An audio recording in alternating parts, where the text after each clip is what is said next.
ओम शांति। स्वस्थ जीवन शैली द्वारा संपूर्ण स्वास्थ्य। हम सभी स्वस्थ रहना चाहते हैं। जो स्वस्थ रहना चाहते हैं वो हाथ उठाओ। Very good. आने वाली दुनिया में तो हम सदा स्वस्थ होंगे ही, किंतु वो सदा स्वस्थ बनने की विधि क्या सत्युग में जाके अपने आप हमारे अंदर आ जाएगी? आप क्या समझते हैं? अपने आप आ जाएगी या यहाँ सीखनी पड़ेगी?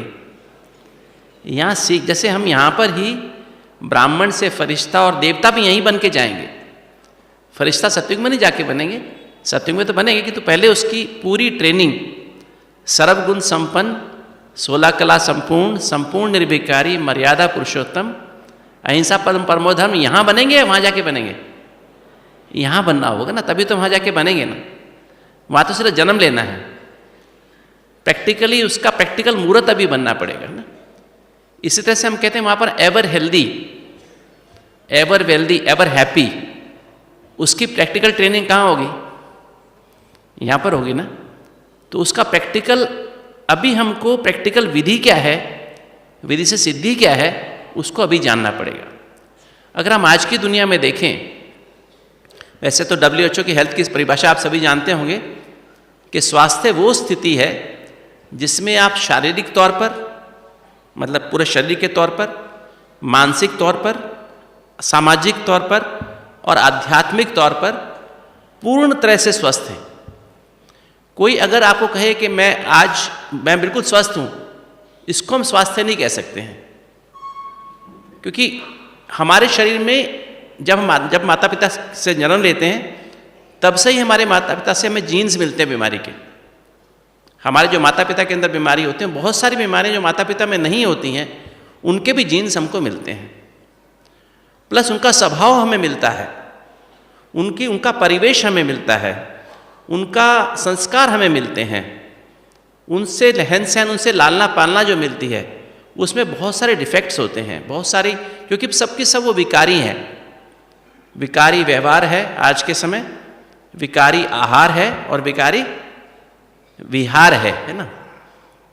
टोटल हमारा इस समय वातावरण विकारी है। द्वापर युग से कलयुग में तो और ज़्यादा विकारी हो गया है ना। तो आज उसके कारण से हमारे, आज अगर हम देखें, सर्वे हुआ एक दिल्ली में, चेन्नई, कलकत्ता और मुंबई, 4 बड़ी सिटीज़ हैं भारत में, 21 साल से ऊपर के लोगों का सर्वे हुआ, तो पाया गया 100 वयस्क लोगों को, एडल्ट्स को 200 बीमारियां हैं। तो एवरेज हर एक को 2-2 बीमारी तो हैं शरीर की, सिर्फ बॉडी की। जैसे 14% लोगों को हार्ट की बीमारी है। 100 में से 30 लोग हार्ट की बीमारी से ही मरते हैं। नंबर 1 किलर है हार्ट डिजीज। ब्लड प्रेशर 30% लोगों को है, हर तीसरे आदमी को ब्लड प्रेशर है। 40% लोग मोटे हैं, ओबीज हैं, है ना। और 10% लोगों को सांस की बीमारियां हैं। लगभग 20% लोगों को हड्डियां खराब हैं, हड्डियां खराब हो गई हैं, घुटने खराब हो गए हैं, कमर खराब हो गई, गर्दन खराब हो गई है। और हमारी बहनें माताएं तो 50 साल के ऊपर 50% बहनों को हड्डियां खराब है। 35% लोगों को एसिडिटी की बीमारी है। 10% लोगों को नाक कान गले की प्रॉब्लम है। 10% लोगों को हेडेक होता है, जैसे माइग्रेन है ना, टेंशन हेडेक होती है। 10% लोगों को कोई ना कोई इन्फेक्शन होता है। 10% लोगों को हार्मोन्स की बीमारी है। 5% लोगों को कैंसर है। तो 100 में से 200 लोगों को बीमारी है। अगर आप भी ध्यान से देखेंगे तो आप सभी को अपने अंदर 2-2 बीमारी दिखाई दे जाएंगी, है ना, शरीर की।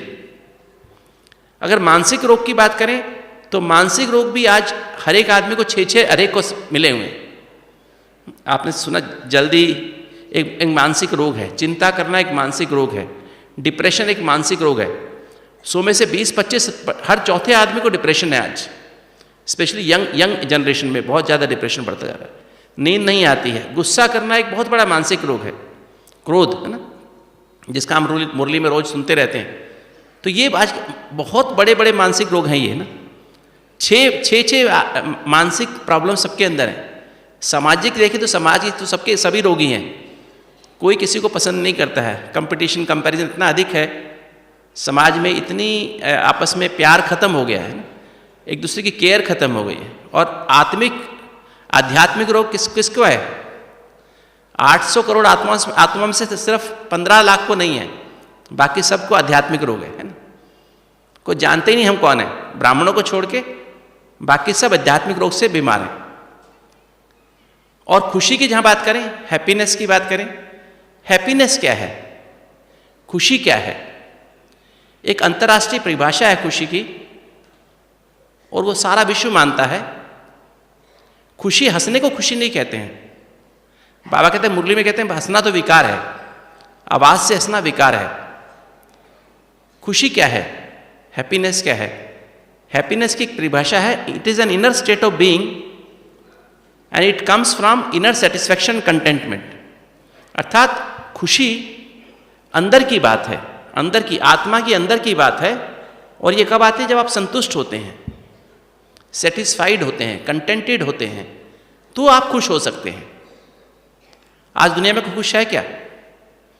आज सारी दुनिया में कोई खुश भी नहीं है, और सारी दुनिया में कोई आज हेल्दी भी नहीं है। तो क्या करें, क्या करना चाहिए? जो मॉडर्न हेल्थ केयर है वो कैसी है? वो सिर्फ बॉडी का इलाज करती है, सिर्फ देह का इलाज करती है। कैंसर है तो कैंसर का ऑपरेशन कर देते हैं, हार्ट की आर्टरीज ब्लॉक हो गई तो बाईपास कर देते हैं, एंजियोप्लास्टी कर देते हैं, हाँ, या अगर गॉल ब्लैडर में पथरी है तो गॉल ब्लैडर की पथरी को निकाल देते हैं, है ना? नहीं, पथरी को गॉल ब्लैडर निकाल देते हैं। अपेंडिक्स हो तो अपेंडिक्स निकाल देते हैं, घुटने तो घुटने रिप्लेस कर देते हैं। पर वो घुटने खराब क्यों हुए? रीढ़ की हड्डी खराब क्यों हुई? पित्त की थैली में पथरी क्यों बनी? हार्ट की आर्टरीज क्यों ब्लॉक हुई? ब्लड प्रेशर, डायबिटीज क्यों हो गया? मोटापा क्यों हो गया? उसका निवारण क्या है? डिप्रेशन हुआ तो क्यों? नींद क्यों नहीं आ रही है? उसका कोई कारण, आज हमने एक गोली खा ली, नींद कर ली 8 घंटा 6 घंटा, उसके बाद अगले दिन फिर गोली खानी पड़ेगी।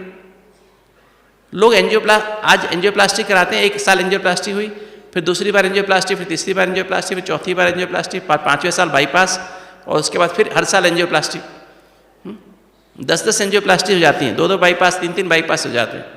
उसके बाद भी चल नहीं पाते लोग, तकलीफ होती है ना। तो विदेशों में तो आज प्रॉब्लम क्या हो गया, आज इतने हार्ट फेलियर्स हो रहे हैं, लोग 80 साल के हो गए हैं, किंतु उनके हार्ट फेलियर हो गए। आज लोगों को हार्ट ट्रांसप्लांट करने की आवश्यकता है। एक बीमारी छोड़ी दूसरी आ गई, उससे भी भयानक। तो आज सारा विश्व त्रस्त है, तकलीफ में है, सब दुखी हैं। उसमें परमात्मा आते हैं। और इसके हमारी अप्रोच क्या है? जब हम स्वस्थ जीवन शैली की बात करते हैं, इसके क्या सिद्धांत हैं? कैसे आज दुनिया में, जो आज मेडिकल साइंस इतनी महंगी हो गई है, अगर आपको दाखिल करना पड़े अहमदाबाद में आईसीयू में, तो एक दिन का खर्चा आईसीयू का 1 लाख रुपया है। बॉम्बे में एक दिन का खर्चा 1 लाख रुपया। अगर आपने मुश्किल से 20 लाख रुपए कमाए हों, अगर आपको 20 दिन आईसीयू में रहना पड़ जाए तो 20 लाख रुपए खर्च हो जाए। जितनी कमाई आपने की सारी उम्र में 20 दिन में खर्च हो जाए। तो आज इतनी इनसिक्योरिटी आदमी के पास आ गई है कि तो इसी बीच में जब ये आज से कोई 25-24 साल पहले जब ये मैं दिल्ली में था, तो दिल्ली में उस समय हमेशा मेरे मन में भी ऐसे रहा करता था, हम इतने लोगों की एंजियोप्लास्टी करके भेजते हैं, बाईपास करके भेजते हैं, तो हम क्या करें? एंजियोप्लास्टी बंद हो जाती है, बाईपास फेल हो जाते हैं, और लोग कहते हैं डॉक्टर साहब पहली बार हमने एंजियोप्लास्टी कराई तो घर बेच के कराई, अभी आप कहते हैं बाईपास करा लो, हम क्या बेचें अभी? तो उसमें मेरे मन में अंदर से आती थी, मैं बाबा से अमृत वेले रुझान करता था, तो तब मुझे बहुत सारी बातें मन में टच होती थी, और तब मुझे समझ में आने लगी धीरे धीरे बातें। फिर हार्ट का प्रोग्राम बना, और इसको करने के लिए, मूर्त रूप देने के लिए फिर बाबा ने प्रेरणा दी कि आप माउंट आबू चले जाओ, क्योंकि मैं काफ़ी समय से मेरे आने का दिल भी करता था यहाँ पर, तो सेवा भी करेंगे और ये हार्ट का प्रोग्राम भी करेंगे। किंतु हमने देखा इस हार्ट के प्रोग्राम के दौरान देखा कि हार्ट की बीमारी तो ठीक हुई, ब्लॉकेज तो ठीक हुई, किंतु ब्लड प्रेशर, डायबिटीज़, मोटापा, हाई कोलेस्ट्रॉल, माइग्रेन, एसिडिटी, दमा, कैंसर भी लोगों के ठीक हो गए। जैसे बहुत सारी बीमारी, लगभग सभी मन और तन की सभी बीमारियाँ ठीक हो गई। तो वही मैं आपसे एक्सपीरियंस शेयर करना चाहता हूँ कि आपको कैसे आप इस स्वस्थ जीवन शैली जो हम यूज़ करते हैं, जिसको हम 3 dimensional healthy and happy lifestyle भी कहते हैं, 3 डायमेंशनल क्यों कहते हैं? क्योंकि आज की हेल्थ तो सिर्फ हेल्थ जो है वो तो सिर्फ 1 डायमेंशनल है। सिर्फ बॉडी की हेल्थ के बारे में डॉक्टर्स जानते हैं, ना मन की हेल्थ के बारे में जानते हैं, ना आत्मा की हेल्थ के बारे में जानते हैं। 3 डायमेंशनल का अर्थ क्या है? आत्मा की भी हेल्थ, आत्मा भी हेल्दी हैप्पी रहे, मन भी हेल्दी और हैप्पी रहे, और आपका शरीर भी हेल्दी हैप्पी रहे। तो 3 dimension healthy and happy lifestyle, common भाषा में उसको हम स्वस्थ जीवन शैली कह देते हैं। स्वस्थ माना, अब इसके ऊपर सिद्धांत पे इस पर हम थोड़ी सी बात कर लेते हैं कि सिद्धांत क्या है इस कॉन्सेप्ट का, क्या कॉन्सेप्ट है इस प्रोग्राम का, जिससे हम खाली शरीर की बीमारियां नहीं, मन की सभी बीमारियों को ठीक कर सकते हैं।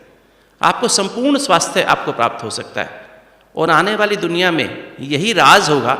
और द्वापर युग में शुरुआत भी इसी तरह से होगी कि जिससे हम कहते हैं योगी ऐसे ही ठीक कर देते थे, है ना, हाथ बिना टच किए भी ठीक कर देते थे, ऐसे ही आत्मिक शक्ति से ठीक कर देते थे।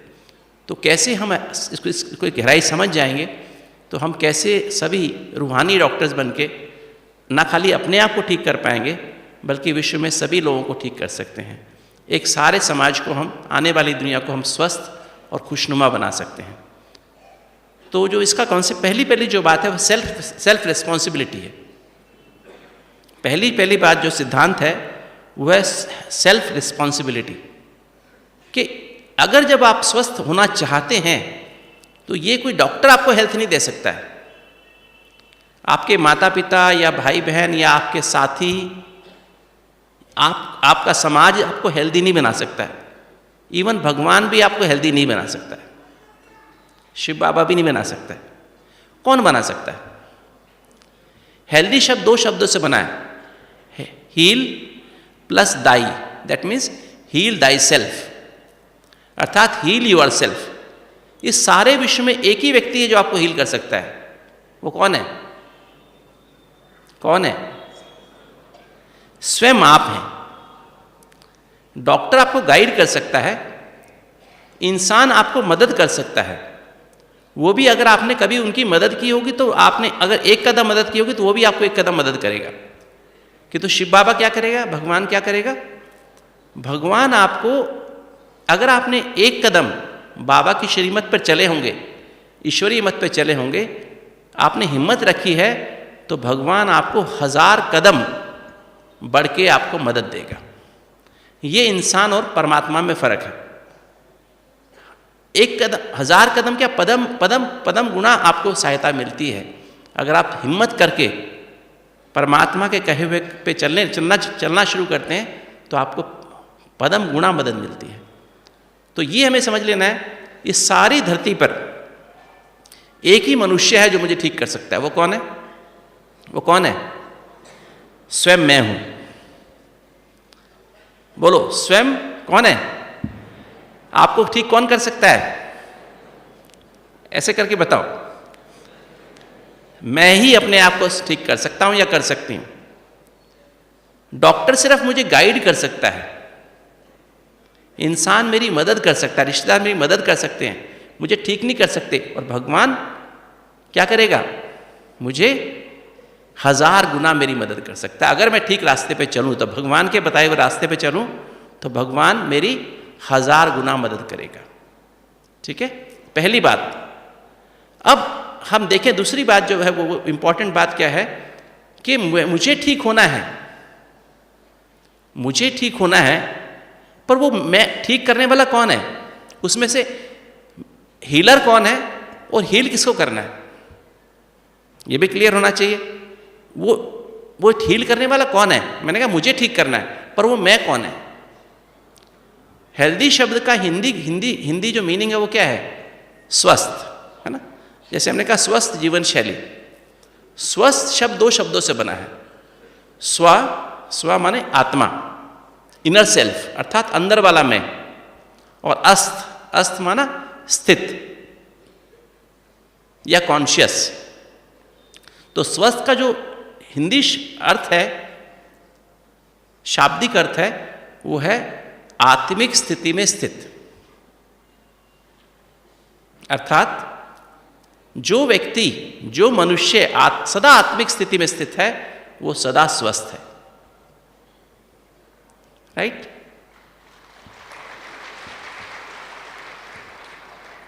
जब हम स्वस्थ जीवन शैली की बात करते हैं तो स्वस्थ जीवन शैली का मतलब क्या हुआ?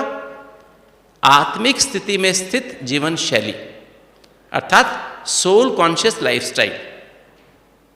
मुझे याद आता है जब मिनिस्ट्री ऑफ हेल्थ में जब हमारी मीटिंग्स होती थी 94-95 में, वो जिद करते थे मुझे कि राजयोग के साथ साथ आप, जब मुझे पहली बार 94 में लेटर आया वहाँ से हेल्थ मिनिस्ट्री से, तो 95 में भी लेटर आया था, तो हम मिनिस्ट्री में मीटिंग 96 में हुई, 97 में हुई, तो मुझे फोर्स करते थे कि मैंने जगदीश भाई से 12 पॉइंट उन्होंने राजयोग के बारे में पूछे थे। जगदीश भाई साहब से मैंने राजयोग के पूरे डिटेल 12 पॉइंट्स, क्या क्या राजयोग है, कैसे कैसे, क्या उसकी विधि है, वो हमने लिख के मिनिस्ट्री में भेजी। फिर उन्होंने मैं मीटिंग में बुलाया तो उन्होंने कहा नहीं राजयोग तो करो, पर ब्रह्मा कुमारी राजयोग को हम ज़्यादा नहीं जानते हैं, आप साथ साथ इसमें प्राणायाम भी डालो और 12 आसन भी डाल दो और नेचुरोपैथी भी कराना।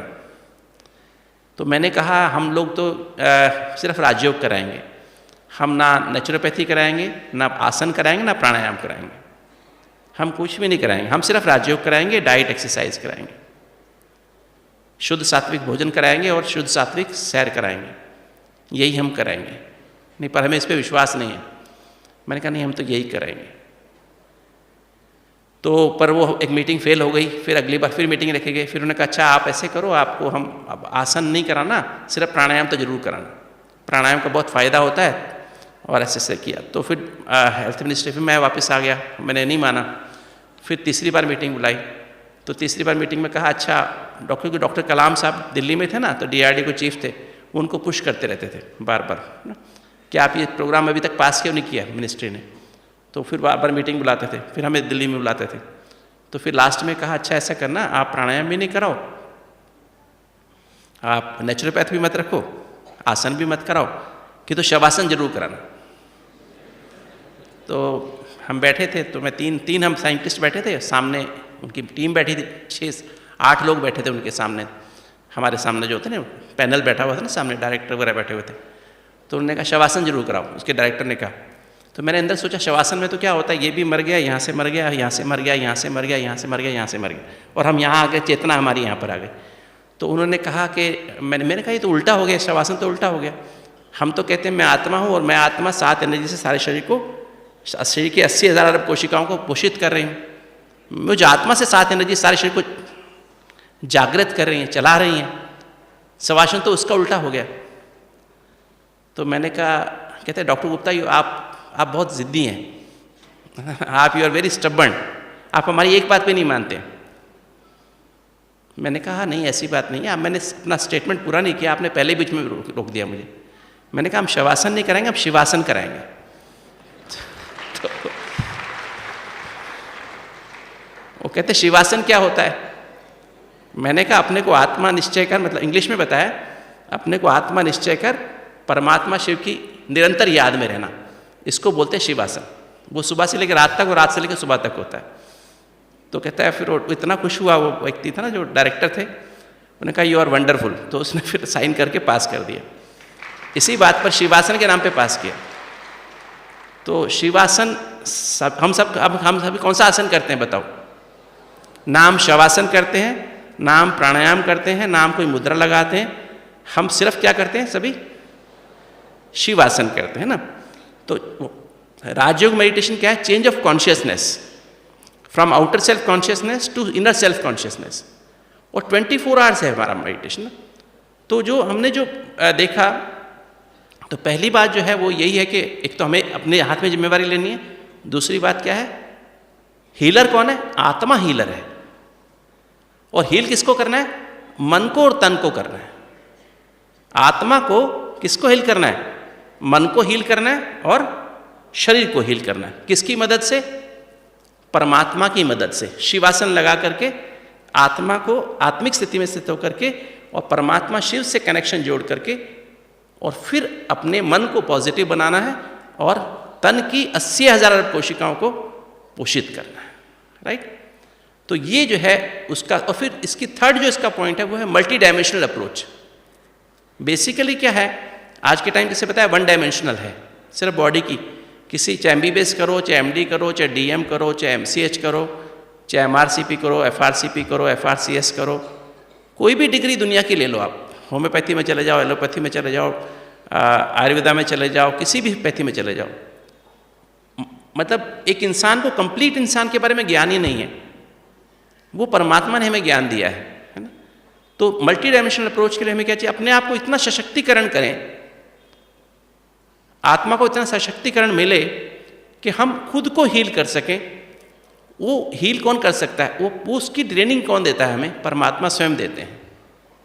क्योंकि सशक्तिकरण जो होता है वो सत्य से होता है, और सत्य कौन है? सिर्फ परमात्मा सत्य है। सत्यम शिवम सुंदरम, शिव ही सदा सत्य है, अर्थात सदा ही सोल कॉन्शियस है। वो हमेशा विधेयी है, सदा शरीरी है।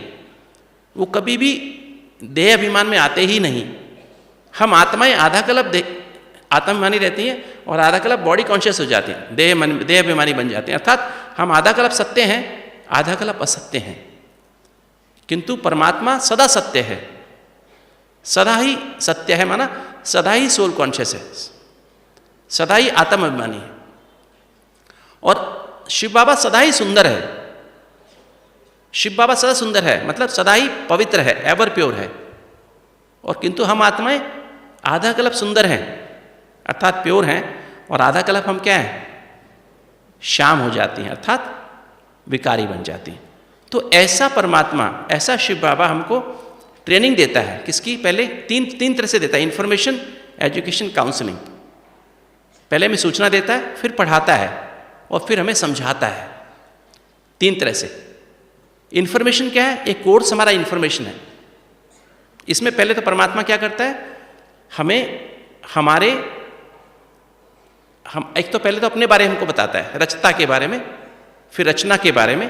उसमें आत्मा, बुद्धि, आत्मा, मन और शरीर, चारों की, रचता की नॉलेज, आत्मा की नॉलेज, मन क्या है और शरीर कैसे कार्य करता है। ये इस सब की चारों चीज़ों की एनर्जी हमें पूरी नॉलेज देता है। और एक अंदर घड़ी है हमारे हाइपोथैलेमस में, जो आत्मा की सीट, दोनों ब्रेन का कंट्रोल रूम, राइट और लेफ्ट ब्रेन का कंट्रोल रूम क्या है? हाइपोथैलेमस। और हाइपोथैलेमस और पिट्यूटरी के मध्य में आत्मा का सीट है। यहाँ से लगभग 2.5 इंच अंदर, यहाँ से 3 इंच नीचे आत्मा की सीट है, जहाँ पर आत्मा रहती है, अकाल तख्त। उस पर आत्मा आके बैठती है। और वो ऐसी जगह है, उसमें ऐसी सेल्स हैं कि उसको सेंस, हर चीज़ को सेंस करती है। आत्मा से जो एनर्जी निकलती है, ज्ञान की जो एनर्जी निकलती है, सत्य ज्ञान में सत्य की समझ, जो अभी बाबा ने पीछे भी कहा ना, कल की मुरली में बाबा ने कहा ना, कल जो महावाक्य चले बाबा के, कि ज्ञान माना क्या? समझ, सत्य की समझ, अंडरस्टैंडिंग ऑफ द ट्रूथ। तो परमात्मा ने हमें वो ज्ञान दिया, पहले इन्फॉर्मेशन। ये जो हम कोर्स कराते हैं ना, ये है इन्फॉर्मेशन। और मुरली है पढ़ाई, एजुकेशन। रोज की पढ़ाई हमारी मुरली है। और समझाता कैसे? काउंसलिंग कब करता है? अमृत वेले हमारी काउंसलिंग करता है। जब बाबा के पास रोज जाते हैं, तो बाबा से एक बात पूछते हैं, बाबा मुझे ये समझ नहीं आया, बाबा इसका मैं क्या करूं, मेरे सामने प्रॉब्लम आ गई, मैं क्या करूं, कैसे सोल्यूशन करूं, ये मेरे सामने ये बात है, मेरा ये विकार, ये मेरा एक संस्कार खत्म ही नहीं हो रहा है, बाबा मेरे हार्ट की आर्टरीज बंद हो गई, मैं क्या करूं, बाबा मेरे को माइग्रेन हो गया, मैं क्या करूं, है ना, आप मुझे बताओ। तो बाबा हम समझाता है एक बात का, हर चीज़ का सोल्यूशन अमृत वेले देता है। तो ये बाबा हमको करता है। और जब तीनों एनर्जी की हार्मनी हो जाती है, स्पिरिचुअल एनर्जी, आत्मिक ऊर्जा, आत्मा की 7 ऊर्जाएं जो हैं, ज्ञान, पवित्रता, शांति, प्रेम, सुख, आनंद और शक्तियाँ, और मन के 4 एस्पेक्ट हैं, उसको हम टीम कहते हैं, thoughts, emotions, attitudes and memories. Thoughts माना संकल्प या विचार, इमोशंस माना भावनाएं, और एटीट्यूड माना वृत्ति या नज़रिया, और चौथा मेमोरीज माना स्मृतियाँ, यादें। तो चारों चीज़ें मन के अंदर आती हैं। और शरीर में हम 4 बातें, 4 चीज़ें, शरीर हमारा 4 चीज़ से चलता है। एक तो भोजन से चलता है, भोजन हमारा कैसा हो, भोजन कैसा होना चाहिए। फिर दूसरी किससे चलता है, हमारी एक्सरसाइज से चलता है। अगर हमारी सैर ठीक है, सैर करना अति आवश्यक है, क्योंकि हमारे शरीर में हमारा शरीर 80,000 अरब कोशिकाओं से बना हुआ है। कितनी कोशिकाओं से बना है? 80,000 बिलियन, एक दो नहीं, बिलियन कितना होता है?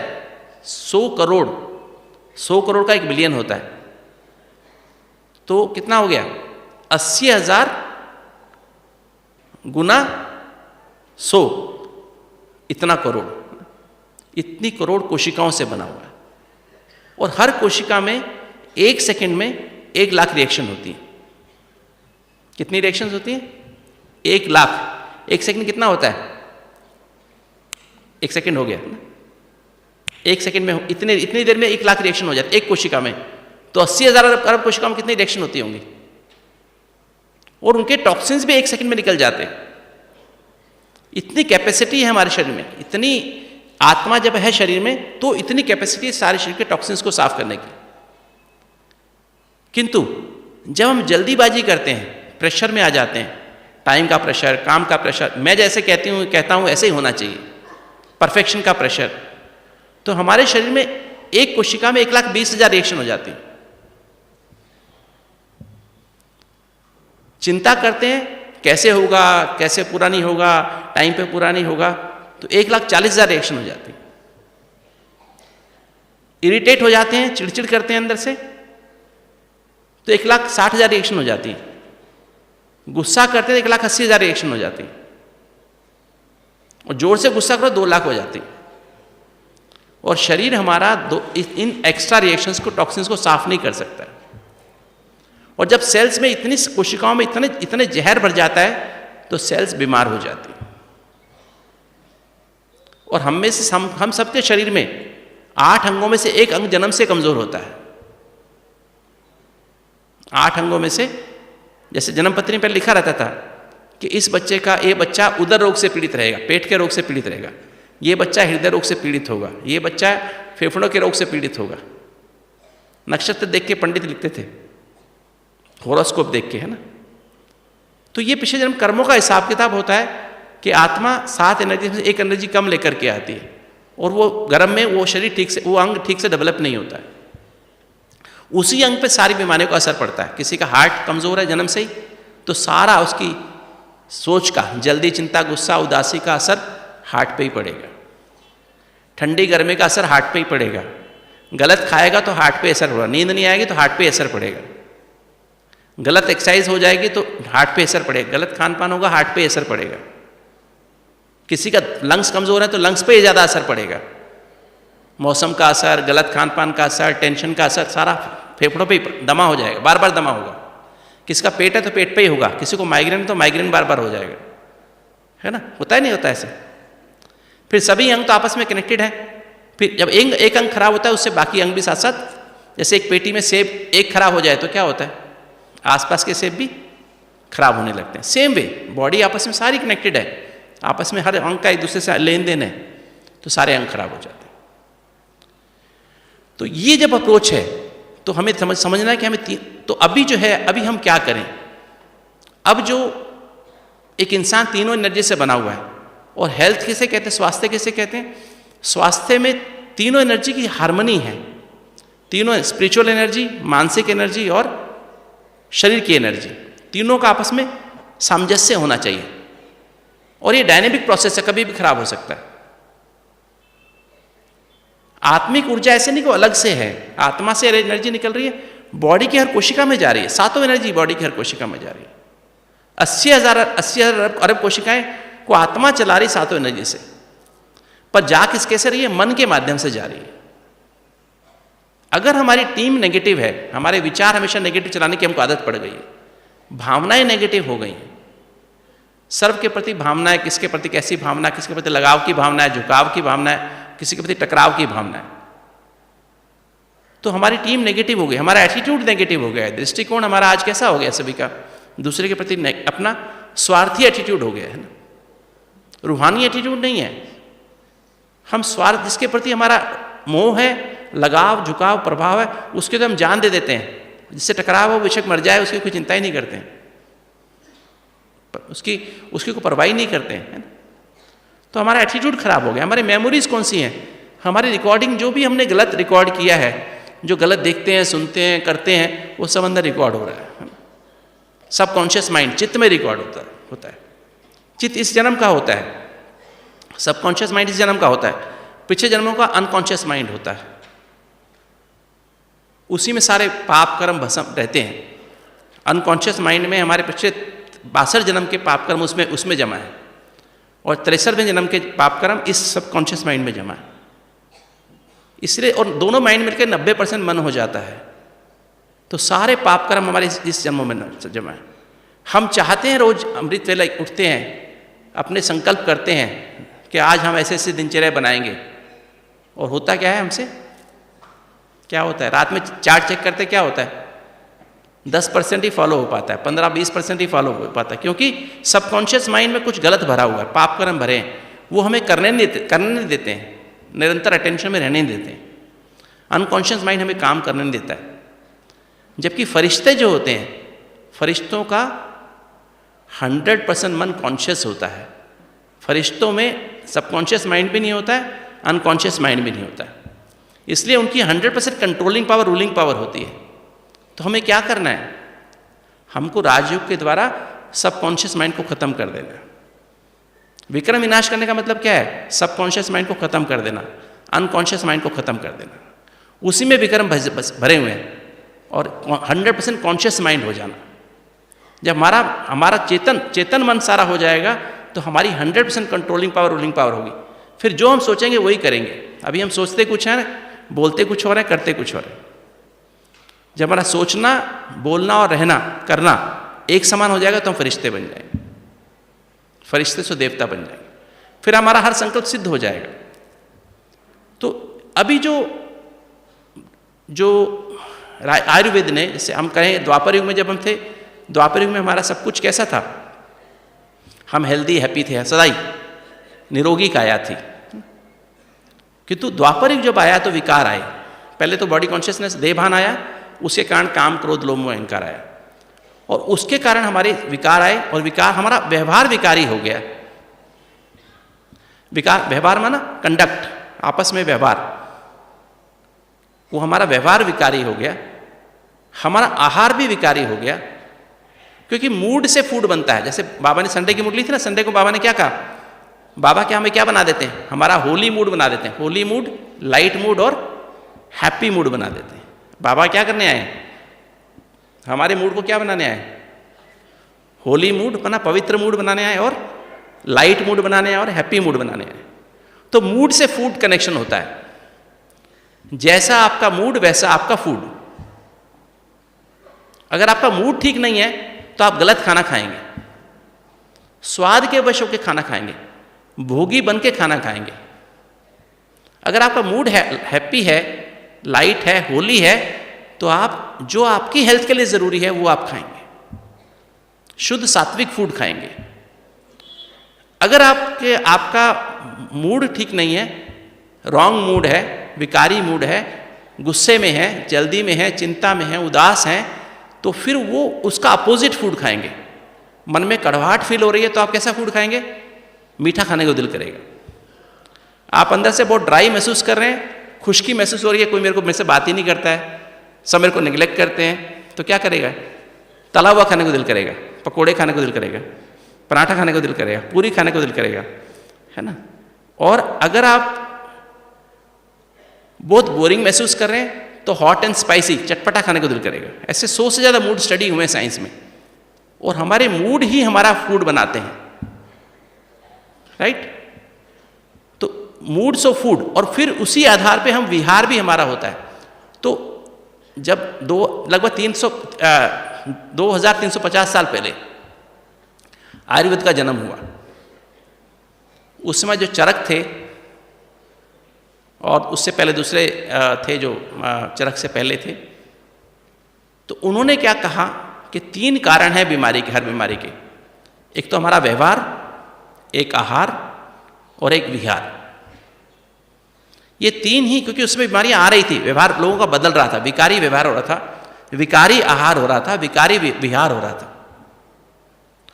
लोग काम, क्रोध, लोभ, मोह, अहंकार के वश होकर के व्यवहार करते थे, आहार वैसे ही खाते थे, गलत आहार खाना शुरू किया था, और गलत विहार, इनसिक्योरिटी पैदा हो गई, मकानों को बंद कर दिया था, दरवाजे ताले बनने लगे थे और दरवाजे बंद करने लगे थे, किले बनने लगे थे और वहाँ रक्षा के लिए छोटे छोटे दरवाजे बनाने लगे थे।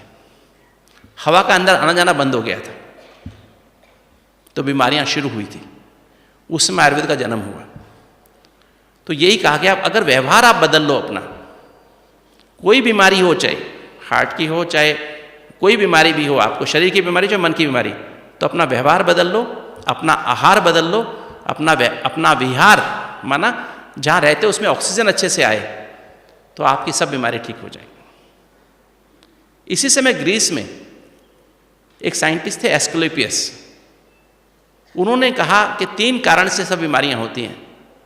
लगभग 30 साल के बाद उन्होंने कहा माइंड, फूड एंड एयर, मन और फूड आहार भोजन और एयर वायु, ये 3 ही कारण हैं इंसान को ठीक करने के और बीमार करने के। तो ये 3 कारणों को हमें ठीक करना है। तो अभी हम देखते हैं कि राजयोग से हम कैसे इसको ठीक करें। स्वस्थ माना स्वस्थ, हमने जो हमारा कॉन्सेप्ट क्या है, हेल्दी माना हील दाई सेल्फ, मुझे अपने आप को ठीक करना है। दूसरी बात क्या है, स्वस्थ माना सोल कॉन्शियस। तो अब हमें क्या करना है, एक अब हमारे पास आत्मा तो है, मैं आत्मा हूं, शरीर मेरे पास, इसके साथ आत्मा की 3 सूक्ष्म शक्तियां, बुद्धि, मन और संस्कार। अब मुझे इस राजयोग की शक्ति से, आपने को आत्मा समझ परमात्मा की शिव की याद से, इस सत्य ज्ञान जो बाबा ने हमें दिया, जैसे कल बाबा ने कहा बाबा से जो सुनते हैं, बाबा से डायरेक्ट बाप से सुनने वाला ही कौन है, ज्ञानी है ना। मनुष्य को ज्ञानी नहीं बना सकते। सत्य सिर्फ एक परमात्मा परम सत्य है और वो सत्य ही सुनाते हैं। अगर मैं रोज आधा किलो दूध पीता हूं तो मेरी हड्डियां मजबूत रहती हैं, मेरे शरीर में ताकत आती है, प्रोटीन मिलता है, कई सारे विटामिन मिलते हैं, कैल्शियम मिलता है। किंतु उसी दूध में मैं रोज एक बूंद जहर मिला के पीना शुरू करूं तो क्या होगा, क्या होगा बताइए? ताकत आएगी? ताकत आएगी, कमजोरी आएगी? ऐसे ही परमात्मा की श्रीमत अर्थात मुरली में दुनिया का कुछ और, किसी और का बताया हुआ श्रीमत में, ईश्वरीय मत में थोड़ी सी परमत, थोड़ी सी मनमत मिला देते हैं, तो वो दूध जो हमने पी रहे हैं, ज्ञान रूपी दूध पी रहे हैं रोज, वो हम कमजोर होते जाएंगे। 20 साल 30 साल पीने के बाद भी, 40-50 साल पीने के बाद भी हमारे अंदर शक्ति नहीं होगी, रूहानी ताकत नहीं होगी, योग बल की ताकत नहीं होगी, जिससे हम अपने शरीर की समस्याओं को, मन की समस्याओं को और आने वाले साथ वाले जिसके साथ रहते हैं उनकी समस्याओं को सॉल्व नहीं कर पाएंगे। आज यही समस्या देखने में आ रही है। हम राजयोग तो कर रहे हैं क्योंकि उसमें बहुत सारी बातें मिक्स कर दी हमने। परमात्मा के कहे ज्ञान में बहुत सारी बातें मिक्स हो गई हैं। आज हमारे बहुत भाई बहन राजयोग के साथ हठयोग भी करते हैं। आपको शायद जान के आश्चर्य होगा, जब मैंने बात की ना, अभी जब रिसर्च शुरू हुई थी, तो हमने हठयोग क्यों मना किया? क्योंकि हठयोग पे रिसर्च आ चुकी है, प्राणायाम करने से आपका क्रोध बढ़ता है। ऐसी कई रिसर्च आ चुकी है। इससे जितने भी सन्यासी होते हैं वो सब के सब बहुत जल्दी क्रोध में आ जाते हैं। अगर आपका क्रोध बढ़ रहा है तो आप हेल्दी होंगे कि बीमार होंगे? एक तरफ राजयोग कर रहे हैं, एक तरफ क्रोध बढ़ाने वाली चीज भी कर रहे हैं, अनुलोम विलोम, हस्त कपाल भाती, सब दूसरी चीजें करें। क्या करें? कई लोग आसनों में लगे हुए हैं, कई लोग मुद्राओं में लगे हुए हैं ना, मुद्रा। हमारा योग क्या है? राजयोग क्या है? हमारा राजयोग क्या है? नॉलेज को अंग्रेजी में कहते हैं अंडरस्टैंडिंग ऑफ द ट्रूथ, सत्य की समझ। राजयोग क्या है? Realising the truth, experiencing the truth, being the truth. सत्य को अनुभव करना, सत्य को जीना, सत्य बनना, ये राजयोग है। सत्य क्या है? सत्य की परिभाषा में 2 बातें हैं। सत्य सदा ही होता है, सत्य कभी विनाश को नहीं पाता। सदा माना वो जन्म मरण से परे है, और सत्य कभी परिवर्तन नहीं होता है। हमारे अंदर सत्य क्या है? देह परिवर्तनशील है, एक दिन जन्म होता है, एक दिन मर जाती है, रोल बदलते रहते हैं। आत्मा सत्य है, आत्मा जन्म मरण से परे है, आत्मा कभी परिवर्तन नहीं, उसका रूप वैसा ही रहता है सदा ही। हाँ, उसकी मर्ज और इमर्ज का खेल होता है ना। उसके सत्व प्रधान संस्कार मर्ज हो जाते हैं, तमो प्रधान इमर्ज हो जाते हैं, अब वापस सत्व प्रधान इमर्ज हो जाएंगे और तमो प्रधान मर्ज हो जाएंगे। किंतु आत्मा सत्य है, परमात्मा सत्य है, आत्मा परमात्मा का संबंध सत्य है, और ये संसार रूपी ड्रामा सत्य है। इसमें भी कर्म सत्य है। हमने जो कर्म कर दिया वो माफ नहीं हो सकता है। राजयोग से क्या फायदा है? आप कहेंगे आप राजयोग से कर्म माफ नहीं हो सकता, मैंने कर्म किया तो विकर्म हमने कर लिया, माफ तो नहीं होगा। क्या माफ होगा फिर? राजयोग से क्या फायदा है? अगर मैं एग्जाम्पल देता हूं, जैसे मैंने 100 साल पहले किसी से 10 रुपया उधार लिया था, और 100 साल के बाद वही मेरा दोस्त जिससे 10 रुपया उधार लिया मैं वापस नहीं किया, इस जन्म में मेरा कोई संबंधी बन के आ गया, माता पिता या भाई बहन या पति पत्नी या बच्चा बन के आ गया या बिजनेस पार्टनर बन के आ गया, तो 100 साल के बाद मुझे उसका 10 रुपया तो वापस करना ही पड़ेगा, साथ में ब्याज भी देना पड़ेगा। ब्याज कितना हो जाएगा 100 साल का? ध्यान से सुनना, 4,18,35,040 रुपया हो जाएगा। सुना? तो इतना ब्याज हो जाएगा। ये है कर्मों का हिसाब किताब। अगर आपने किसी को 2 बार उसकी इंसल्ट की थी पिछले जन्म में, इस जन्म में कितनी बार इंसल्ट होगी आपकी? सोचो जरा। किसी को आपने 2 बार गाली दी थी, इस जन्म में कितनी बार गाली देगा वो आपको? और आपको चुपचाप सहनी पड़ेंगी, सुननी पड़ेंगी, और वो कोई दूर नहीं होगा, आपके आसपास होगा, आपके सेंटर में ही होगा, आपके घर में ही होगा, लौकिक चाहे अलौकिक घर में ही होगा, वो सहन करना पड़ेगा। अगर आप उसको इस समझ से आप पचा सकते हो, समझ सकते हो, तो सहन करके संभालोगे, अदरवाइज वो बीमारी का रूप लेगा, चाहे मन की बीमारी चाहे तन की बीमारी का रूप लेगा। तो ये बाबा ने हमें ज्ञान दिया ABCD, मैं इसको ABCD कहता, आत्मा बाबा कनेक्शन ड्रामा। तो सारा दिन इस चलते फिरते उठते बैठते इसी को अनुभव करते रहना, इसको जीना। मैं कौन हूं, मेरा कौन है, मेरा उससे क्या संबंध, एक एक संबंध के अनुभव की अथॉरिटी बनना, जो कल बाबा ने कहा, एक एक गुण के अनुभव की अथॉरिटी बनना, एक ज्ञान के पॉइंट के अनुभव की अथॉरिटी बनना। तो ये बुद्धि, सबसे पहले मुझे क्या, बुद्धि को परिवर्तन करना पड़ेगा।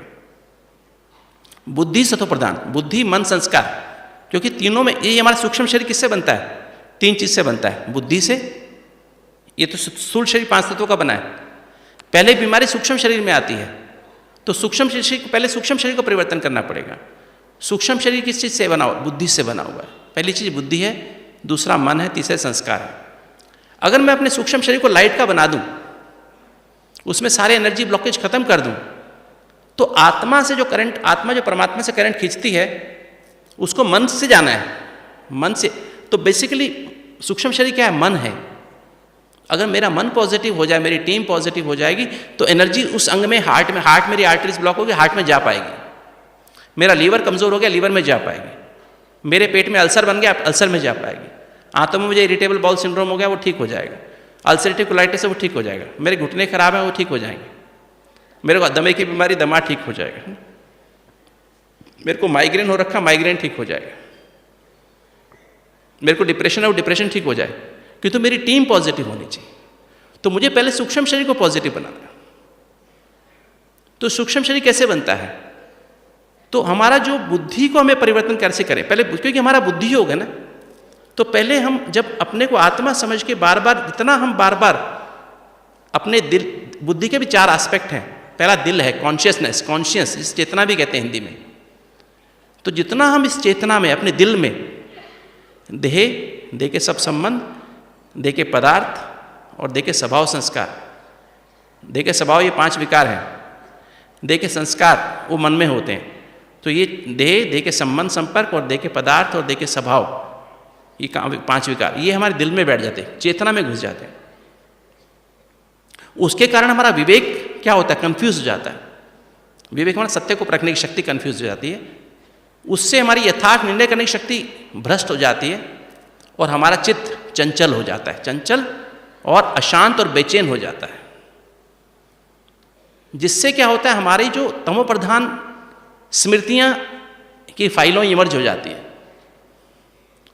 उस स्मृतियों के इमर्ज होने से हमारे गलत संकल्प उठने लगते हैं।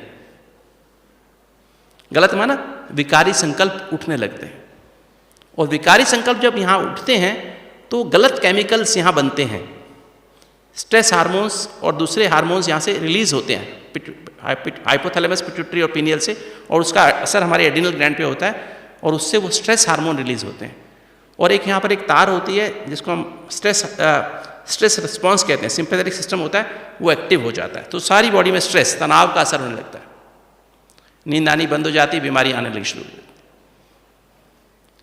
इसकी बजाय अगर हम अपने को अगर हम बुद्धि में, मतलब चेतना में, कॉन्शियसनेस में अगर बाबा को भर लें, और बाबा और सिर्फ साथ में उन सत्य ज्ञान को भर लें, उसमें कुछ मिक्स ना करें, 1% भी हम मनमत या परमत मिक्स ना करें, मुरली को अपने जीवन का आधार बना लें, मुरली को बार बार रिवाइज करें, बार बार रिवाइज करें, बार बार रिवाइज करें, उसकी गहराई में जाएं, उसको बार बार अध्ययन करके एक एक संकल्प, एक एक संबंध की अनुभूति बाप से करें, और ड्रामा से साक्षी हो जाएं। अगर कोई मुझे दुख भी दे रहा है, राजयोग से क्या फायदा होगा कि राजयोग से वो ब्याज माफ हो जाता है। 10 रुपया उधार लिया, 10 रुपये देना ही पड़ता है, ब्याज माफ हो जाता है। 2 बार अगर इंसल्ट की तो 2 बार इंसल्ट होगी, किंतु 200 बार इंसल्ट नहीं होगी।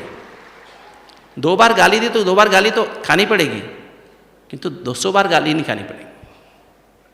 तो ऐसे इसका मतलब विक्रम विनाश होना, ठीक है, ये विक्रम विनाश होता है, पूरा खत्म नहीं हो सकता है, मूलधन तो देना ही पड़ेगा। इसलिए आपने देखा वो बड़े बड़े भी हमारे सभी को बीमारियां आती हैं, किंतु बीमारी सूली के समान आती है और कांटा बन जाती है, और कांटा भी फूल बन जाती है।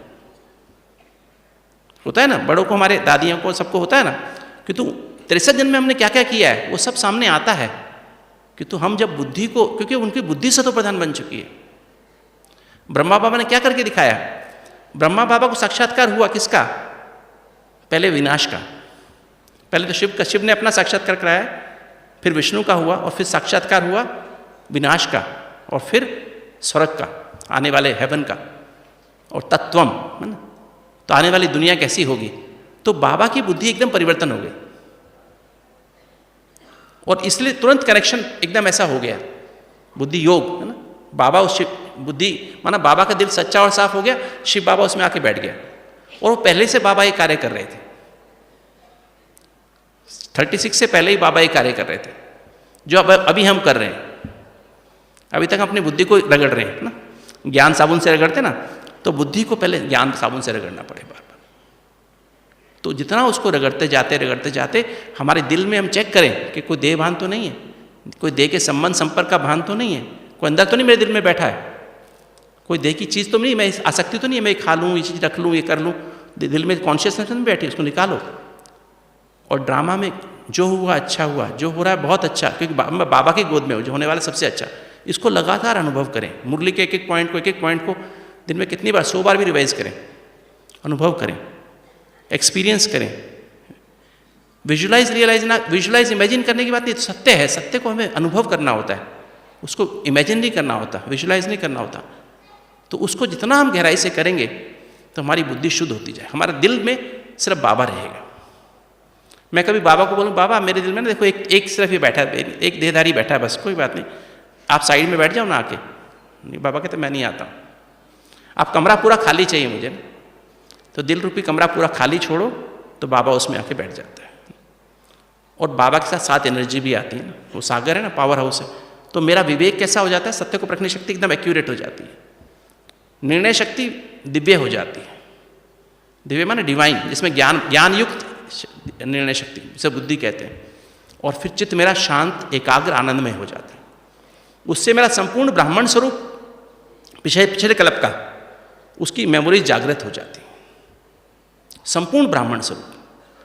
ब्राह्मण का मतलब ही क्या है? ब्राह्मणा बेहद, जो अपनी बेहद की बुद्धि वाला मनुष्य, और जो अपने मन को मनमनाभव करने के कार्य में लगा हुआ है, ब्राह्मण, है ना। बेहद की बुद्धि रख करके, जैसे ब्रह्मा माना बेहद की माँ, और ब्राह्मण माना जो उसकी बेहद की बुद्धि है, अर्थात इसमें हद नहीं, देह के संबंध संपर्क, देह के स्वभाव संस्कार नहीं, आत्मा बेहद है, परमात्मा बेहद है, आत्मा परमात्मा संबंध बेहद है, ड्रामा बेहद है। तो उसमें उसको बुद्धि में रख करके अपने मन में अभी भरने की पुरुषार्थ में लगा रहता है, अपने मन को मनमना भाव करके लक्ष्मी नारायण के समान अपना पुरुषार्थ करता है, ब्रह्मा बाबा मम्मा को फॉलो कर करके वो उसके समान बनने के पुरुषार्थ में रहता है, देवता बनने के पुरुषार्थ में रहता है, फरिश्ता सो देवता बनने के पुरुषार्थ में रहता है। तो जब हम ऐसे फिर जब हमारा जब ब्राह्मण स्वरूप की जब हमारी स्मृति जागृत, फाइलें जागृत हो जाती हैं, तो फिर क्या होता है, हमें जब मुरली तब समझ में आने लगती है अच्छे से। आपने देखा होगा, आपने 10-10 बार मुरली सुनी होंगी, हम भी 7वीं 8वीं बार मुरली सुन रहे हैं, वही मुरलियाँ हैं 5-5 साल। अब मुरली जो इस अब बैठ के समझ में आती है, अंदर जाती है, पहले कितनी जाती थी, अब कितने जाती है, अब बदल रही है, बुद्धि बदल गई ना। अब वो ब्राह्मण की स्मृतियाँ, संपूर्ण ब्राह्मण स्वरूप की स्मृतियाँ खुल गई हैं, अब मुरली अंदर जा रही है, अब उसके आधार पर संकल्प चल रहे हैं, दिन रात वही मुरली अंदर बजती रहती है, सारा दिन मुरली अंदर बजती रहती है। इसलिए मैं तो मुरली जेब में रखता हूँ, जो कोई पॉइंट मैं भूलता हूँ तुरंत मुरली का पॉइंट निकाल के देख लेता हूँ, कितना भी बिजी हूँ, चाहे आईसीयू में क्यों ना हूँ, चाहे मैं जा रहा हूँ हॉस्पिटल या घर में हूँ, कहीं भी हूँ, तो मुरली मेरा जीवन का साथी होना चाहिए ना।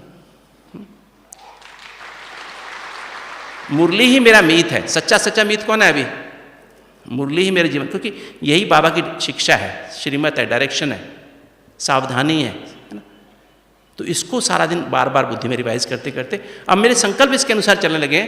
तो संकल्प चलने से क्या होता है, मेरे हाइपोथैलेमस में उन केमिकल्स का निर्माण शुरू हो गया, एंडोर्फिन्स का निर्माण शुरू हो जाता है। एंडोर्फिन्स के नेचुरल पेन किलर होते हैं और आपको बहुत हल्केपन की फीलिंग कराते हैं, ऐसा लगता है आप उड़ रहे हैं, बहुत हल्कापन की फीलिंग, हैप्पीनेस की फीलिंग होती है, और एनर्जी, पूलिंग ऑफ एनर्जी, बहुत अंदर एनर्जी महसूस होती है।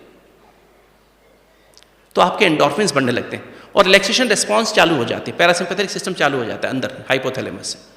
तो सारी दिमाग में भी रिलैक्सेशन, आंखों में भी रिलैक्सेशन, कानों में भी रिलैक्सेशन, मुंह में भी रिलैक्सेशन, है ना, सब जगह रिलैक्स्ड, हार्ट भी रिलैक्स, फेफड़े भी रिलैक्स, सब कुछ रिलैक्स, कोई टेंशन नहीं कहीं पे भी।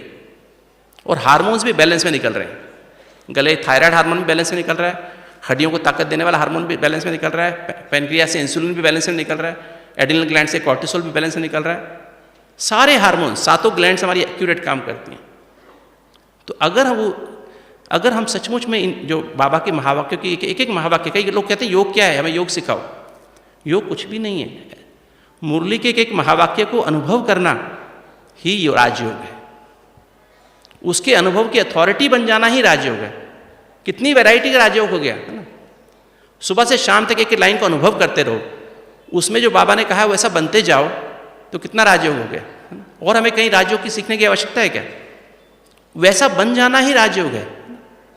तो उसको हम जब ऐसे हमारे हर संकल्प उसके अनुसार चलेगा, थोड़ा भी हमने संकल्प मनमत या परमत पे चलाएगा तो जहर के समान काम करेगा, फिर असर नहीं होगा। तो बाबा और बाबा की मुरली के अलावा तीसरी कोई चीज़ आनी नहीं चाहिए हमारे जीवन में। तो ये जब आप करते हैं, मेरे को भी हार्ट की बीमारी थी, है ना, मेरी तो हार्ट की दीवारें बहुत मोटी मोटी हो गई थी, है ना, वो ठीक राजयोग से हुई, जो कि इम्पॉसिबल था। शायद मैं 97 में मुझे बताया था, फरवरी में कहा था मैक्सिमम 2 साल आप जी पाओगे, मैक्सिमम। अभी 2019 हो गया, अभी मैं जिंदा हूँ ना, 22 साल हो गए इस बात को, है ना। तो वो बीमारी ठीक कैसे हो गई, ऐसे हज़ारों लोगों की, 9000 से ज़्यादा पेशेंट्स दिल वाले, उनकी बीमारी कैसे ठीक हो गई, उनकी ब्लॉकेज कैसे खुल गए, इस तरह से खुले। क्योंकि जितना इस तरह से आप करोगे तो संकल्प परिवर्तन होते जाएंगे, फिर उस मुरली का बार बार रिवीजन करते जाएंगे, रिपीट मनन करते जाएंगे, चिंतन करेंगे, तो भावना परिवर्तन हो जाएगी। फिर भावना हमारी जिससे चिंतन बाबा ने, जो बाबा हमारी भावना चाहता है वैसी भावना बन जाएगी, शुभ भावना शुभकामना हो जाएगी। जब शुभ भावना शुभकामना हो जाएगी तो क्या होगा, हमारे वाइब्रेशंस सारी दुनिया में जाने लगेंगे। फिर उसी भावना का मंथन करते जाएंगे कि कैसे मैं सारी दुनिया का कल्याण करूं, कैसे मैं सबको, सारा विश्व में हर आत्मा को संदेश पहुंच जाए बाबा का, वो कैसे होगा। तो जब हम ऐसा करेंगे तो हमारी वृत्ति बदल जाएगी, हमारे सबके प्रति रूहानी वृत्ति, आत्मिक वृत्ति, भाई भाई की वृत्ति हो जाएगी। जब भाई भाई की वृत्ति होगी तो फिर मुझे नए नए अनुभव होने लगेंगे।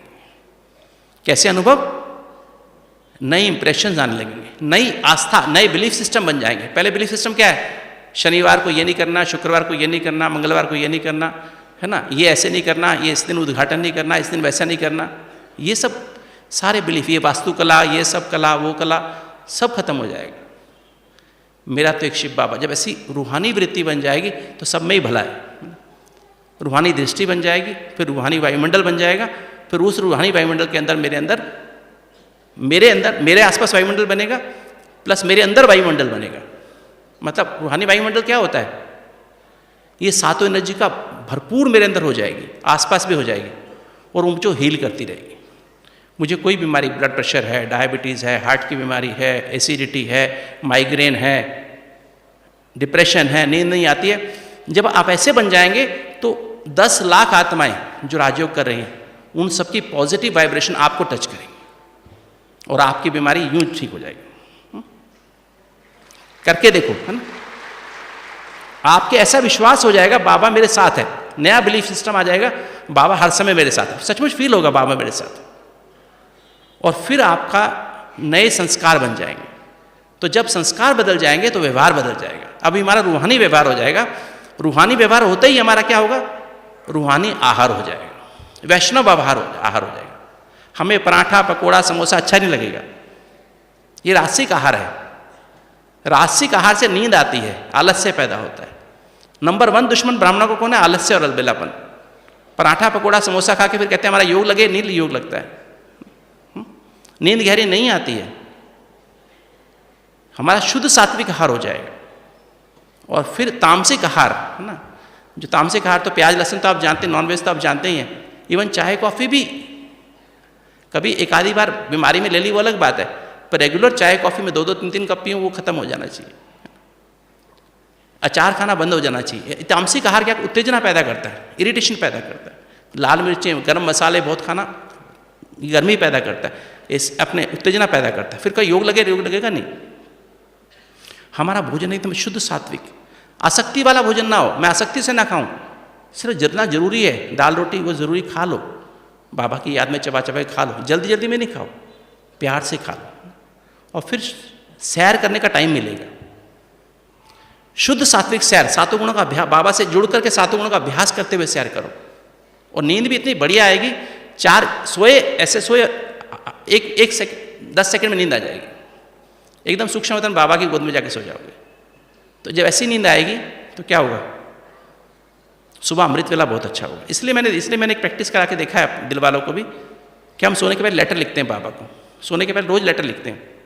एक उसमें सारा अपने पर्सनल लेवल की सारी स्ट्रेस, जो भी टेंशन, मुझसे गलत संकल्प चले, गलत भावना, गलत देखा, गलत सुना, कोई बीमारी की चिंता है, कोई तकलीफ की चिंता है, अपनी पर्सनल परिवार के लेवल पे, सेंटर के लेवल पे, या आपके परिवार, लौकिक परिवार, वहाँ पे कुछ प्रॉब्लम टेंशन चल रही है वो लिखो।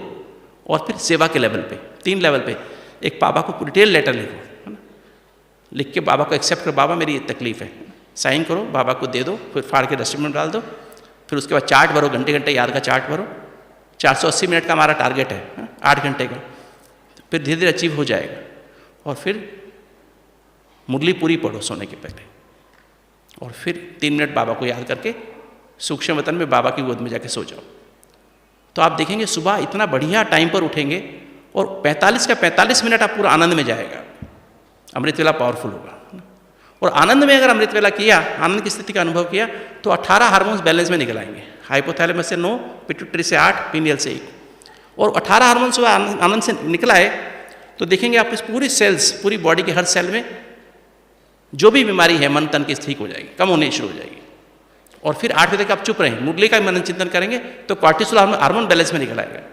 और कॉर्टिसोल हार्मोन बैलेंस में निकल आया तो आपको देखेंगे सारा दिन शांति, प्यार, खुशी बनी रहेगी, टेंशन बना रहेगा। तो इस तरह से अमृत वेला, मुरली, अटेंशन माना मुरली का मनन चिंतन मंथन सिमरन करते रहे। और सोने के पहले वेंटिलेशन माना लेटर लिखना, चार्ट भरना, मुरली पढ़ के बाबा को याद करके सो जाओ। तो अगर ये 4 नियम हम पक्के फॉलो करते जाएंगे तो यही है शुद्ध सात्विक स्वस्थ जीवन शैली, जिसके द्वारा आपके मन और तन की सारी बीमारियां, आप संपूर्ण स्वास्थ्य को प्राप्त कर लेंगे। मन भी स्वस्थ और तन भी स्वस्थ हो जाएगा। ओम शांति। संपूर्ण स्वास्थ्य अपने अंदर भर लें, इसी पर आपको योग का कैसे, सूक्ष्म शरीर को कैसे हम पावन सत्व प्रधान बना लें, है ना, चमकीली ड्रेस बना करके सूक्ष्म वतन में जाने का अनुभव करेंगे, है ना। चलिए,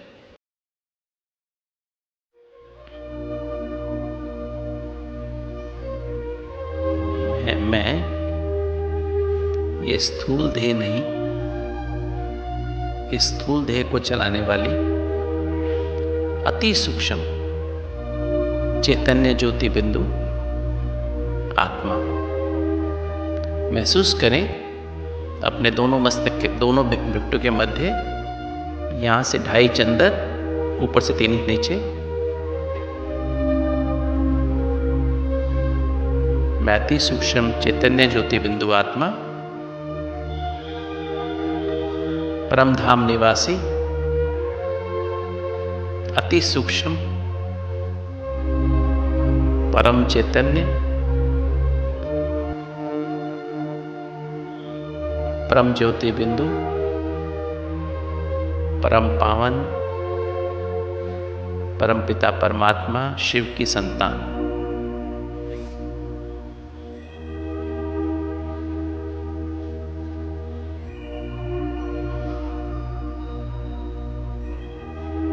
मेरे मीठे शिव बाबा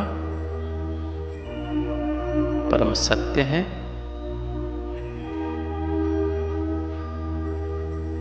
परम पावन हैं,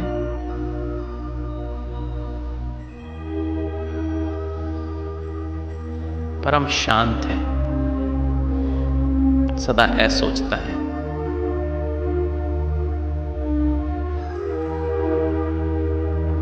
परम रूहानी प्रेम है,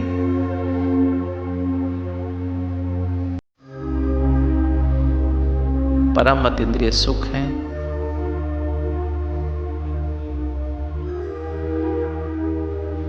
परम सर्वशक्तिवान है।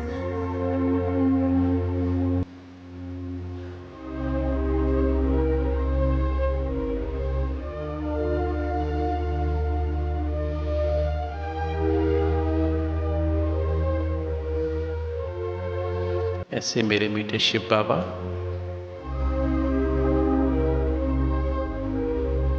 मेरे मीठे प्राणाव्यक्त ब्रह्मा बाबा के द्वारा मुझे सर्व संबंधों की पालना और प्यार दे रहे हैं।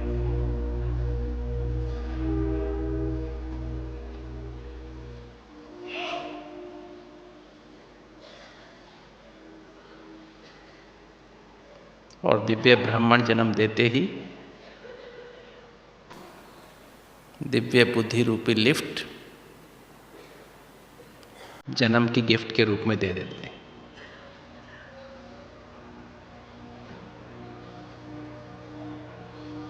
जो 1 सेकंड से भी कम समय में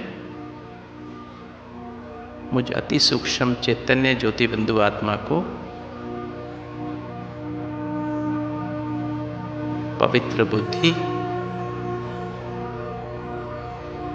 पवित्र मन और पवित्र संस्कार रूपी सूक्ष्म शरीर के साथ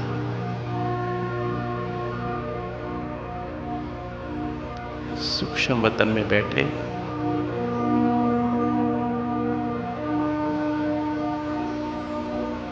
मेरे मीठे प्राण व्यक्त ब्रह्मा बाबा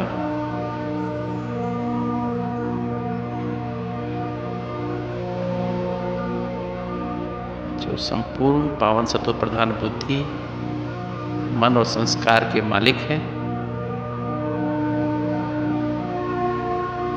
उनकी दिल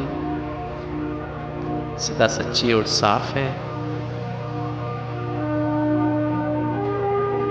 उसमें मेरे मीठे शिव बाबा विराजमान है।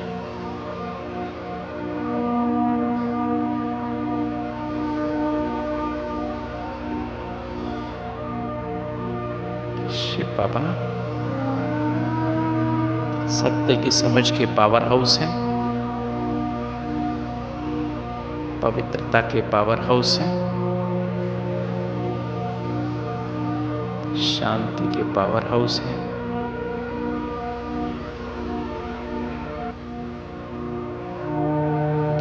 रूहानी प्रेम के पावर हाउस हैं, अतीन्द्रिय सुख के पावर हाउस हैं, आनंद के पावर हाउस हैं, सर्व शक्तियों के पावर हाउस हैं। महसूस करते जाएं, ये मेरे हो गए मीठे बाप दादा। तो दिव्य बुद्धि रिपु लिफ्ट मुझ आत्मा को पवित्र बुद्धि, पवित्र मन, पवित्र संस्कार रूपी सूक्ष्म शरीर के साथ सूक्ष्म वतन में बैठे ऐसे मीठे बाप दादा की गोद में पहुंचा देते हैं।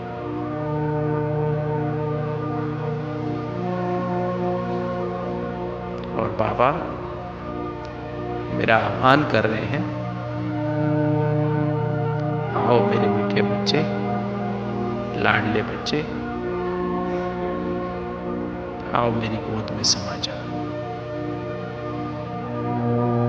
महसूस करो, मैं आत्मा पवित्र बुद्धि, पवित्र मन, पवित्र संस्कार रूपी चमकीली ड्रेस के साथ बेटे शिव बाबा के दिल रूपी सूक्ष्म वतन में बाप दादा की गोद में विराजमान।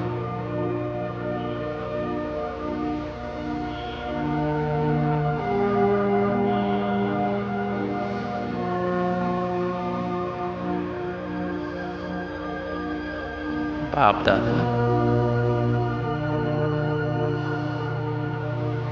मुझे बहुत ही मीठी दृष्टि से निहार रहे हैं।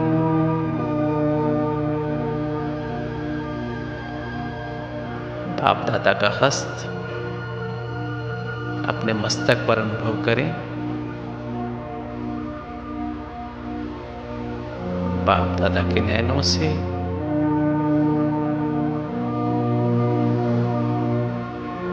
सातों चैतन्य आत्मिक ऊर्जाएं मुझे आत्मा रूपी बैटरी को चार्ज कर।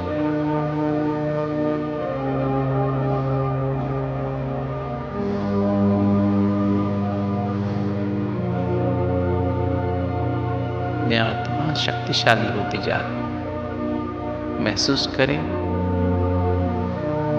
परमात्मा बाप दादा के संग में मुझ आत्मा में सत्य की समझ, पवित्रता, शांति, रूहानी प्रेम, अतीन्द्रिय सुख, आनंद,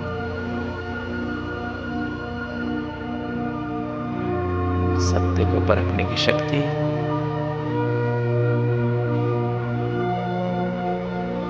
महसूस करते जाएं गहराई से कैसे मेरा विवेक जागृत हो गया है। तो मैं रॉन्ग को रॉन्ग और राइट को राइट समझ सकता हूं। यथार्थ निर्णय करने की शक्ति, अब मेरी निर्णय करने की शक्ति में ये ज्ञान भर गया है, सत्य की समझ भर गई है।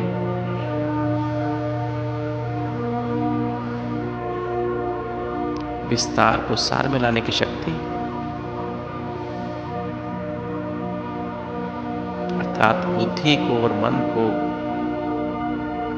देह और देह की दुनिया के विस्तार से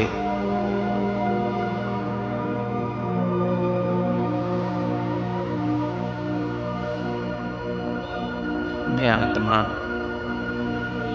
परमात्मा की संतान हूं। मेरे सर्व संबंध शिव बाबा से हैं और ड्रामा से साक्षी दृष्टा हूं।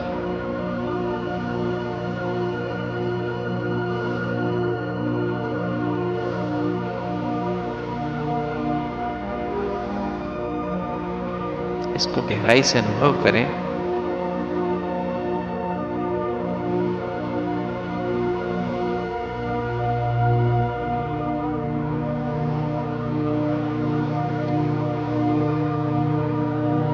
सारा विस्तार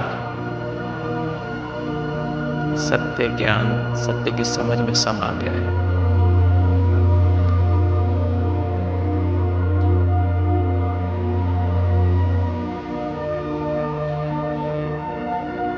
अब मन बुद्धि को समेट बिंदी आत्मा बन परम धाम घर में बिंदी बाप से कंबाइंड स्थिति का अनुभव करें।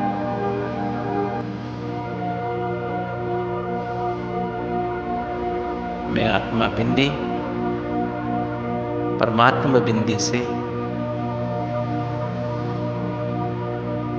कंबाइंड।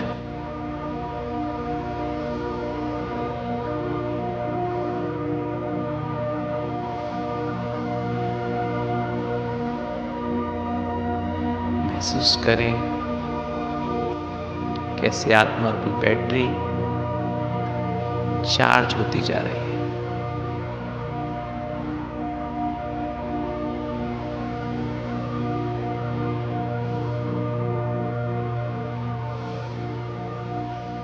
स्वीट साइलेंस का अनुभव करें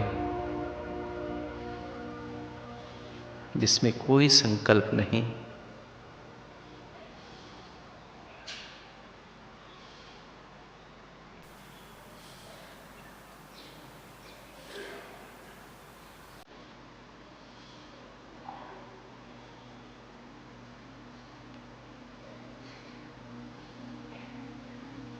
सर्वशक्तियों की अनुभूति मुझ आत्मा में समाती जा रही है।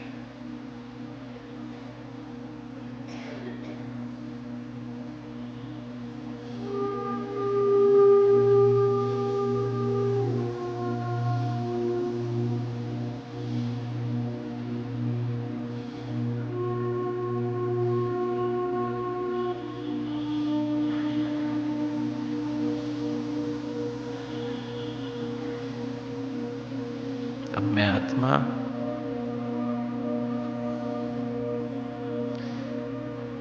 सहन करने की शक्ति से भरपूर हो गई, समाने की शक्ति से भरपूर हूं। कोई भी समस्या का सामना करने की शक्ति से भरपूर हूं।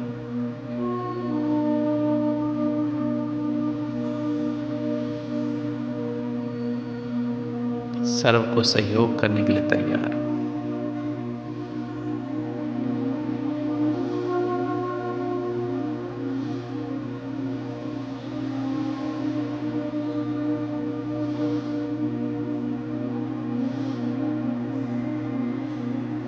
अब वापिस सूक्ष्म वतन में बाप दादा की गोद में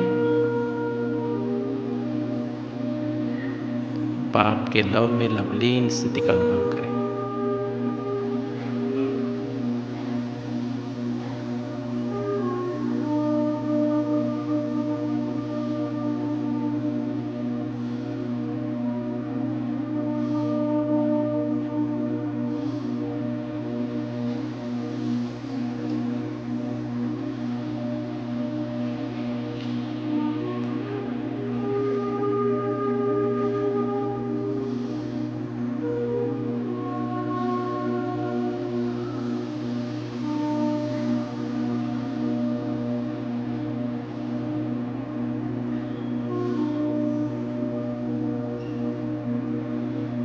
बाबा के साथ के अनुभव में समा जाएं।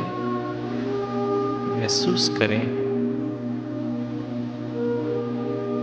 सर्व प्राप्ति संपन्न बनने का, संपूर्ण बनने का, संतुष्ट बनने का, इच्छा मात्रम अविद्या की स्थिति को महसूस करें।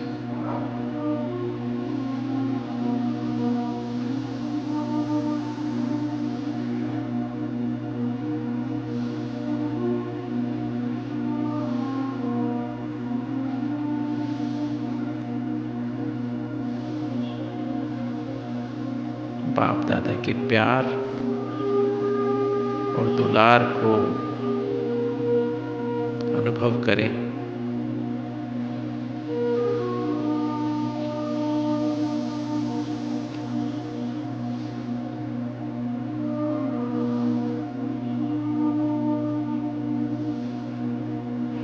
और बाप दादा मुझे वरदान दे रहे हैं, बच्चे सदा अमर भव।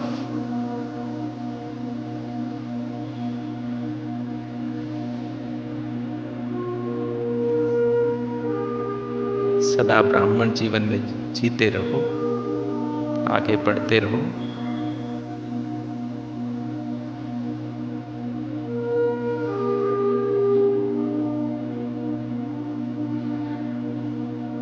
ब्राह्मण सो फरिश्ता, फरिश्ता सो देवता।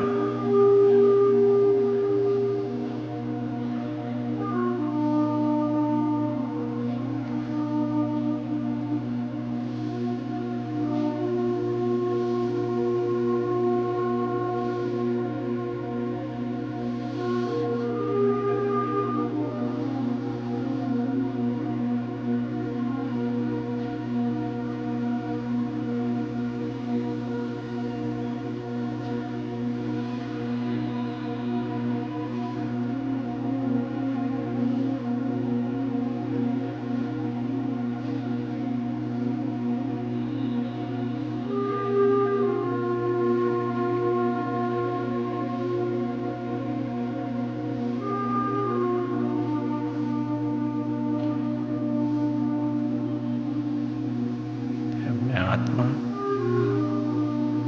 बाप दादा से मिलन बना करके अपने पवित्र बुद्धि, पवित्र मन, पवित्र संस्कार रूपी चमकीली ड्रेस के साथ अपने साकार शरीर में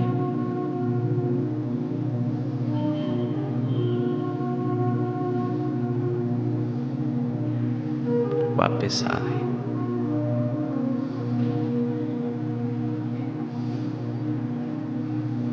पर ऐसी अवस्था में, साकार अवस्था में भी फरिश्ता स्थिति का, बाप दादा के साथ का अनुभव करते रहे।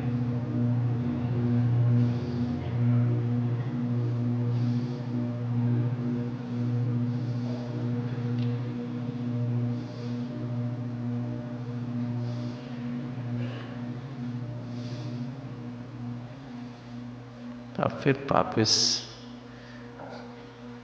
सूक्ष्म वतन में बाप दादा की गोद में पहुंच जाएं।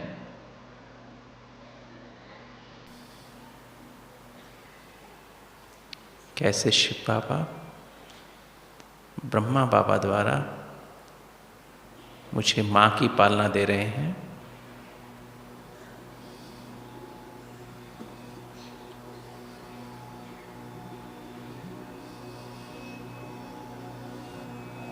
बाप के रूप में ज्ञान का तीसरा नेत्र मुझे दिया है, मुझे त्रिनेत्री बना दिया है। अर्थात सत्य की समझ से मैं हर कार्य करता हूँ। कर्मों की गुह्य गति का ज्ञान मुझे अब मिल गया है।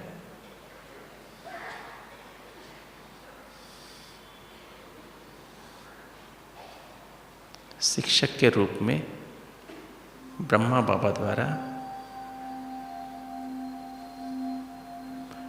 मुझे त्रिकालदर्शी बना दिया है।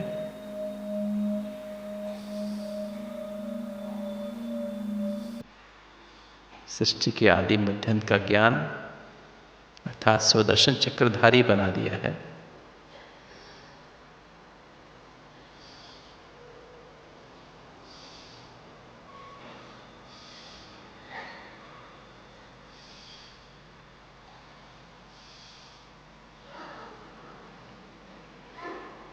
सतगुरु के रूप में मुझे 63 जन्मों से के पाप कर्मों से मुक्ति का और जीवन मुक्ति का वरदान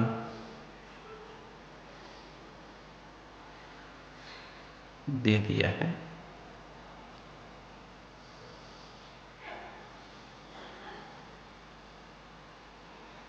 सूक्ष्म वतन में बाप दादा की गोद में अनुभव करते रहे कैसे बाबा एक एक संबंध से मुझे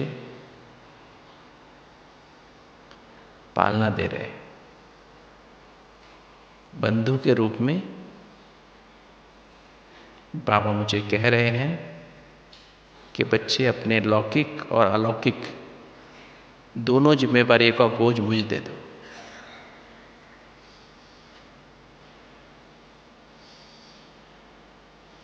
सच्चे दिल से बाबा को अपनी लौकिक और अलौकिक जिम्मेवारियों का बोझ मैं आत्मा उनको सौंप दे रही हूं। महसूस करें मैं आत्मा डबल लाइट हो गई। मैं सिर्फ निमित्त हूं। करण करावनहार शिव बाबा है, मैं सिर्फ करणहार हूं। मेरे ऊपर कोई बोझ नहीं।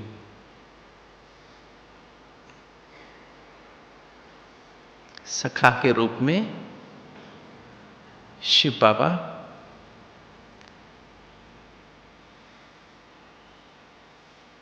जो बातें हम किसी को भी बता नहीं सकते हैं, जाने अनजाने हमसे जो पाप कर्म हुए अभी तक,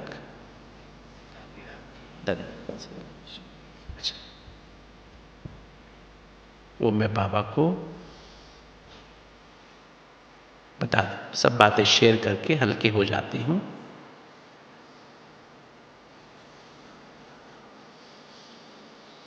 आप इस स्थिति का अनुभव करते रहें। ओम शांति।